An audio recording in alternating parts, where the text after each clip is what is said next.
Everyone, मैं हूँ आपकी फेवरेट अनन्या और आज का रिएक्शन बहुत बहुत अमेजिंग होने वाला है। मैंने गाना सुना नहीं है बट स्टिल मुझे पता है अमेजिंग होगा बिकॉज ये जो सॉन्ग है ये इतना इतना ज़्यादा one of the highly requested songs है। जब मैंने रिएक्शन वीडियोस जब मुझे पता भी नहीं थे क्या होते हैं तब से आप लोग इस सॉन्ग का रिएक्शन रिक्वेस्ट कर रहे हो। एटलीस्ट 2 साल हो गए हैं, तब से जाके फाइनली आज इस गाने का नंबर आया है एंड द सॉन्ग इज मुंदड़ी मुंदड़ी मुंदड़ी कैसे प्रोनाउंस करते हैं इसको। तो बिना किसी डिले के इसको शुरू करते हैं। I am really very excited. ये जो सिंगर है इनके बारे में थोड़ा सा बता देती हूँ। मुझे किसी ने इंस्टाग्राम पे डीएम किया था कि नसीरुद्दीन सामी उस्ताद जो है ये 49 नोट की स्केल का गाना गा सकते हैं। मतलब एक स्केल में यूजुअली 7 एंड बहुत 12 नोट्स लोग गा सकते हैं। 12 के भी ऊपर जो लोग गा सकते हैं वो 22 श्रुतिज होती हैं, कुछ लोग गाते हैं।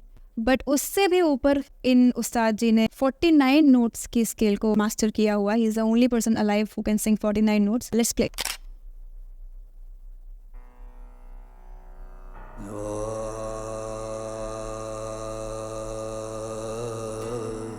What are these lights?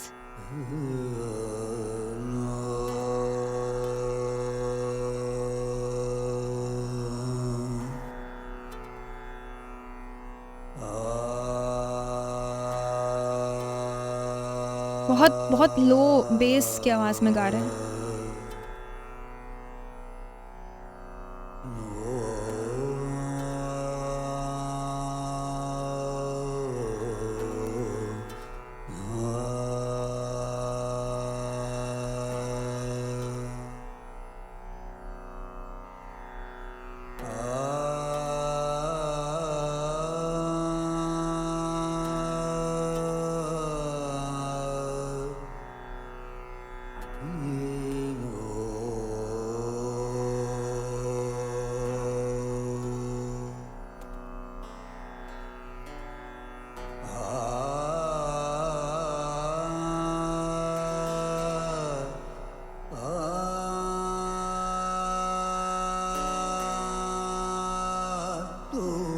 हाँ,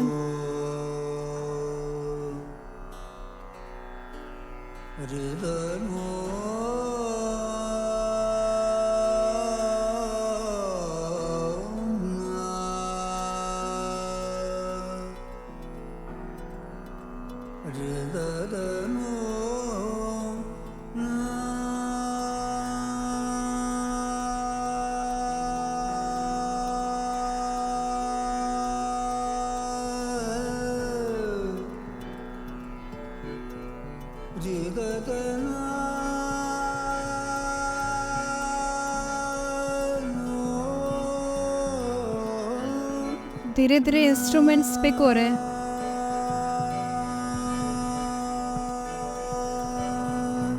तो शुरुआत में सिर्फ तानपुरा बज रहा था, थोड़ा सा हल्का हल्का बस गिटार बज रहा था, but with in like 2 minutes बाकी इंस्ट्रूमेंट्स भी हल्का हल्का परकशन पिक हो रहा है। Sorry for pausing.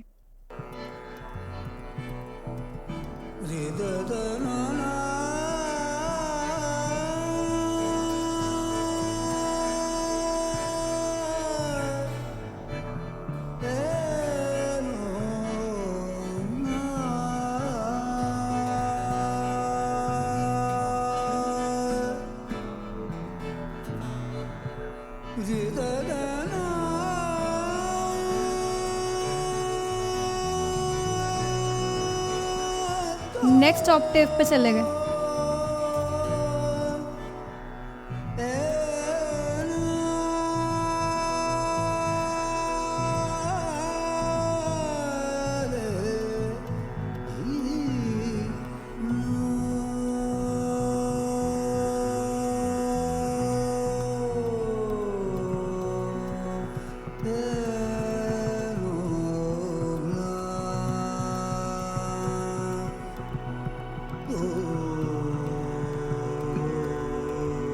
तो लग रहा है कुछ होने वाला है।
2-3 ऑक्टेव में खेल रहे हैं।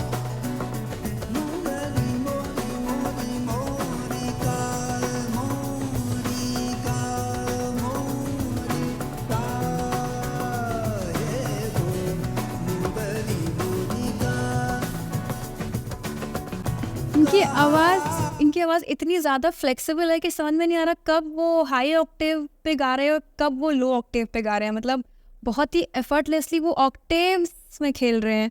मैंने इस तरह की सिंगिंग परवीन सुल्ताना जो इंडियन सिंगर है उनकी सुनी है बस, कि वो 4-5 ऑक्टेव्स में गाती हैं। उसके बाद मैं इन उस्ताद जी को सुन रही हूँ जो अलग अलग ऑक्टेव्स में गाना गा रहे हैं। थोड़ा पीछे करके सुनते हो।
बार बार उनके रिंग दिखा रहे हैं।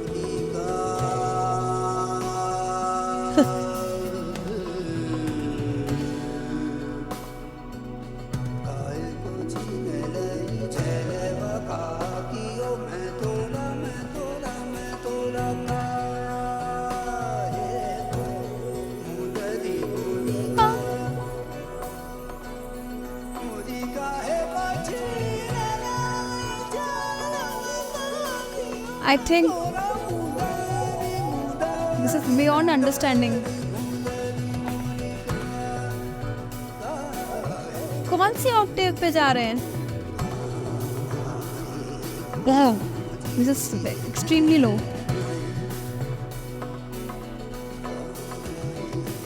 सुनाई भी नहीं दे रहा।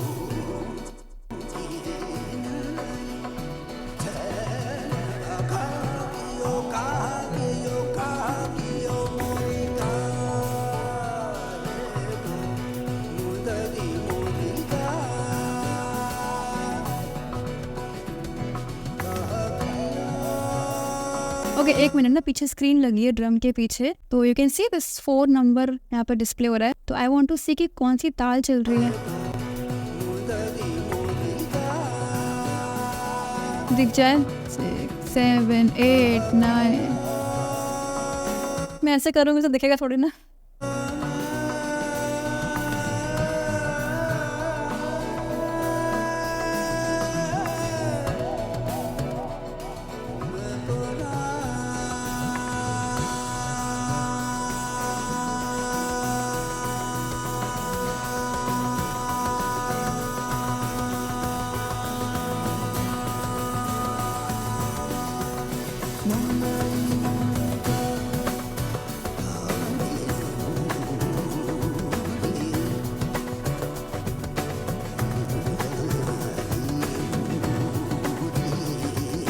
हाय,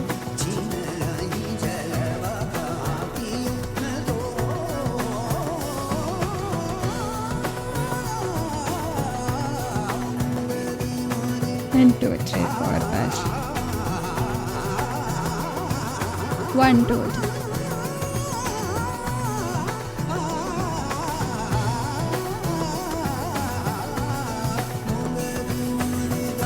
मात्रा की चल रहा है, 16 मात्रा की बीट चल रही है, विच इज 3 ताल, जो तरी, अब उन्होंने इतनी ऑक्टेव्स में गाया, आई डोंट नो मैं किस ऑक्टेव में गाऊं, तरी रे का।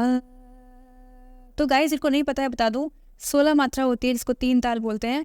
दिस इज 1 1 2 3 4 5 6 7 8 9 10 11 12 13 14 15 16, ही is starting from the 12th beat.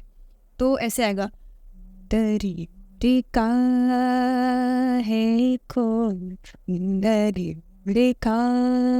तो का पे फर्स्ट बीट आ रही है, मतलब सम आ रहा है। एक बार थोड़ा पहले से करते हैं।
डरे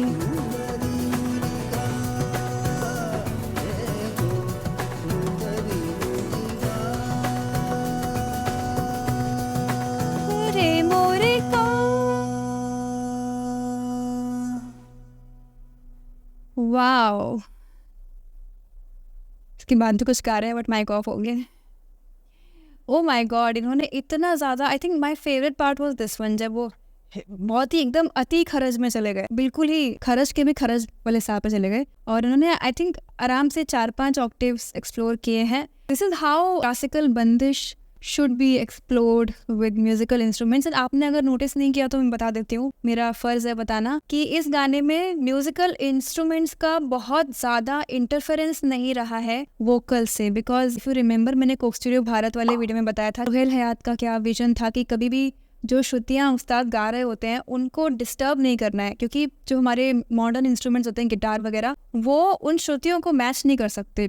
मतलब गाते वक्त उस्ताद जी ने कुछ कुछ ऐसे नोट्स लिए होंगे जो गिटार में नहीं होते, तो इसलिए उन चीज़ों का ध्यान रखते हुए इस चीज़ को निभाया गया कि कोई क्लैश न हो। I hope it makes sense. That is why too much experimentation with the instruments did not happen. बस इतना ही बजाया गया जितना कि गाने को सपोर्ट कर सके, बिकॉज गाना जो है, जो उस्ताद जी गा रहे हैं, वो मेन है। Instruments are just to give a vibe, और वाइब देने के लिए बढ़िया वीडियो चलाया एलसीडी पे पीछे, जो कि मुझे डिस्ट्रैक्ट कर रहा था, बट ठीक है चलो एक बार इसको पढ़ते हैं कि कौन से राग के ऊपर बेस्ड है। ये रोहेल हयात कभी भी डिस्क्रिप्शन नहीं डालते हैं गाने का, ये बहुत गलत बात है। ये देखो इसमें लिखा है, Ustad Sami is the last living vocal practitioner of an ancient 49 note microtonal surti और श्रुति स्केल में भी मैन इज अ जैन। कहीं पे आ जाए कि ये राग अदाना बोल रहा है यहाँ पे, तो ये जो इन्होंने एकदम बेस वाली वॉइस बना के जो किया ना, ये जो चीज होती है ये ध्रुपद स्टाइल होती है सिंगिंग में, और ये ख्याल मुझे आ रहा था जब मैं सुन रही थी, बट मैंने डिस्टर्ब नहीं किया। He has interpreted this rag in Dhrupad style. पूरा रेंडिशन ध्रुपद में नहीं था, that is his beauty, कि उन्होंने बीच बीच में ध्रुपद के एलिमेंट्स लेके आए, बट मेजरली इन्होंने ख्याल गायकी में ही रखा, नॉर्मल गायकी में रखा, एंड जो वोकल डायनेमिक्स थे, जो वोकल रेंज थी, उसका ज्यादा खेल था। ये जो है ना, this is giving a feel of Dhrupad style. Overall जो इंस्ट्रूमेंटलिस्ट्स भी बैठे हुए थे वो भी एकदम चिल्ड रिलैक्स होके बैठे थे, बिकॉज इट फेल्ट लाइक कि they have full faith in उस्ताद जी कि ये हैं तो सब संभाल लेंगे। अब हमें बहुत कुछ करने की ज़रूरत नहीं है, जितना बेयर मिनिमम है, बेसिक सा है इंस्ट्रूमेंटेशन, वो हम करेंगे। और आपस में एक दूसरे को देख के स्माइल कर रहे थे, एंजॉय कर रहे थे, बट बहुत ज़्यादा लोड नहीं ले रहे थे जो इंस्ट्रूमेंटलिस्ट हैं। और ये चीज़ मुझे काफ़ी ब्यूटीफुल लगी कि एक तो उनकी seniority, he is such a senior उस्ताद, और दूसरा उनकी म्यूज़िकल सीनियरिटी की वो कितने ज़्यादा एक्सपर्ट है इस चीज़ में कि बाकी सब रिलैक्स होकर बैठ सकते हैं और सिर्फ उस्ताद जी का गाना हम सब सुनने आएंगे, विच इज़ ट्रू। तो मुझे बहुत अच्छा लगा। Thank you so much for recommending this song. Finally मैंने अपनी प्लेलिस्ट में एक और गाना ऐड कर लिया, इसको मैं सुनूंगी। बहुत अच्छा। The fact I like the most about this whole song is कि जो ब्लेंड हुआ है, मैं अपने हर वीडियो में ये चीज़ बोलती हूँ कि जो क्लासिकल सिंगिंग और क्लासिकल स्टाइल को डिसरिस्पेक्ट किए बिना उसको मॉडर्न वे में जो ब्लेंड किया है, मतलब अगर मैं कोशिश करूं समझाने की तो ऐसे समझाऊंगी कि एक प्योर क्लासिकल आर्ट फॉर्म है जो कोई गा रहा है। अब उसको सजाने संवारने के बहुत तरीके हो सकते हैं और सजाने संवारने के चक्कर में कई बार हम उसको ख़राब कर सकते हैं, इसके चांसेस हैं। But I find it so beautiful कि जो उसको सजाने संवारने की चीज़ें हैं ना, वो बहुत ज़्यादा डेलिकेट तरीके से और बहुत संभल के उसको एम्बेलिश कर रही है ताकि ज़रा सा भी उसकी सुंदरता में बिल्कुल इम्पैक्ट ना आ पाए। तो ये चीज़ मैंने नोटिस की। Let me know in comments if you agree with this कि इसकी प्योरिटी ऑफ आर्ट फॉर्म को बहुत कोशिश की गई है कि डिस्टर्ब ना हो, and it is such a beautiful thing. I think that is exactly what Coke studio is all about, and that is what is demonstrated very beautifully. तो दीज आर माई 2 सेंट्स। अभी मैंने first time इस गाने को सुना है और सुनूंगी तो शायद और चीज़ें दिमाग में आए, और आप कमेंट्स में मुझे बताओ मैंने क्या चीज़ मिस कर दी। इफ़ पॉसिबल तो मैं इसका एक्स्ट्रास भी बनाऊंगी। Till then see you in the next video, bye. रे तैर के चली मैं तो पार चली, रे तैर के चली मैं तो पार चली, रे पार वाले पर किनार चली, रे मेघा नन्ना रे नन्ना।